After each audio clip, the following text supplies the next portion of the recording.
definitely talked a lot about in Kundalini Yoga. We talk about the 10 bodies. And when Yogi Bhajan described them to us, he said, you think you have one body, but you have 10 bodies. And that the first body is our soul body. When you decided to incarnate into the womb of your mother, you came with only your soul. You go into the womb of your mother with your soul, and your mother has to accept you. If your mother accepts you and you accept to go into that incarnation and that tradition and that culture and that family and that mother's womb, and you both are making a contract at that point. And so once you're in the womb, then you start building your body with the blood of your own mother. And so your mother gives you the blood and all the nutrients in that womb, and you start to build your body. So you build first 3 mental bodies. So in other words, while you're in the womb, you need first your mind before you can start the rest of your body. And the 3 mental bodies are what in yoga we call the feminine mind, then the masculine mind, and the neutral mind. And they also align with physical parts of our body, which are the hemispheres of the brain. We have 2 hemispheres in our brain, which are also the feminine mind, also sometimes called the negative mind, because we want to keep out everything that's not cozy and warm and protected. And the masculine mind, which is projective. So we have a protective mind, a projective mind in the 2 hemispheres. And then we have the neutral mind, and that's the pituitary. So those 3 mental bodies get built first.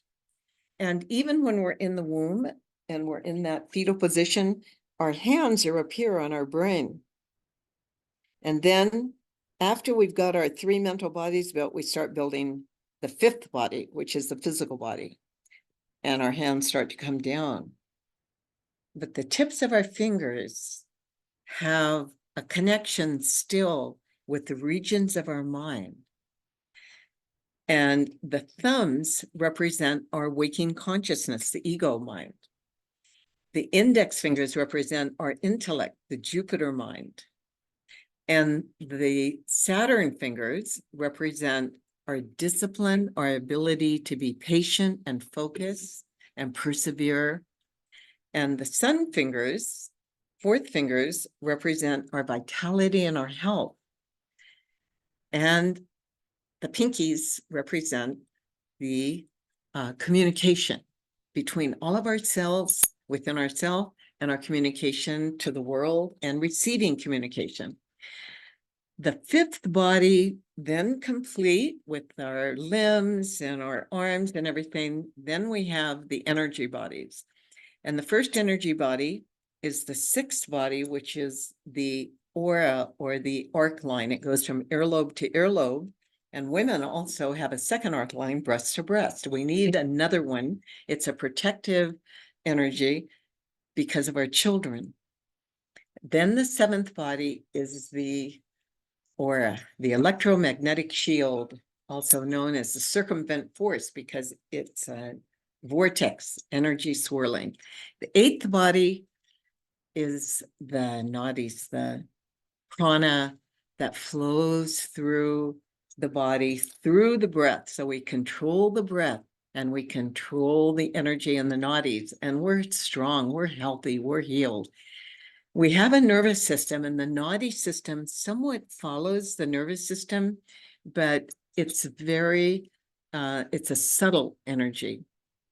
And then is the 9th body, which is the known as the subtle body. And it's like a pure white flame, a light. And it's the only body that cannot ever be harmed, because our physical body, we know we can definitely abuse ourselves. We mess up our physical body, and we can mess up our mental bodies, and we can even mess up our soul. It's not easy, but it can be done. But the subtle body, that 9th body, cannot ever be harmed, and it never changes either. In fact, every person, when you think about it, there's a part of you that you know has always been you. If you think back to your earliest memory and you thought, oh yeah, I'm me, and you're still the same you, even though you were 1 year old or 2 year old, and remember, and you, through all your childhood and your adulthood, and we have our regrets and our victories, but there's something that never changed. That's our subtle self. And the 10th body is our radiant body, which is associated with the 10th gate and is connected always to the infinity. So this subtle body, when we breathe our last, as long as we're breathing, we're alive. We stop breathing. The last time the breath goes out, then we're dead. Then the subtle body encapsulates the soul and departs. And so those two leave at the end of our life. And while we have the 10 bodies, and many times you will hear people say that the first body represents our soul, and that's Guru Nanak. And the second body represents Guru Angad, and the third body, Guru Amar Das. And I will say that even though there are aspects of the energies of our bodies that each one represents, even so, this is something that BBG feels very strong, and I agree with her, because I think people have misunderstood some of what the series things I've taught about the 10 bodies and the lives of the 10 gurus. All the gurus had all the 10 bodies complete.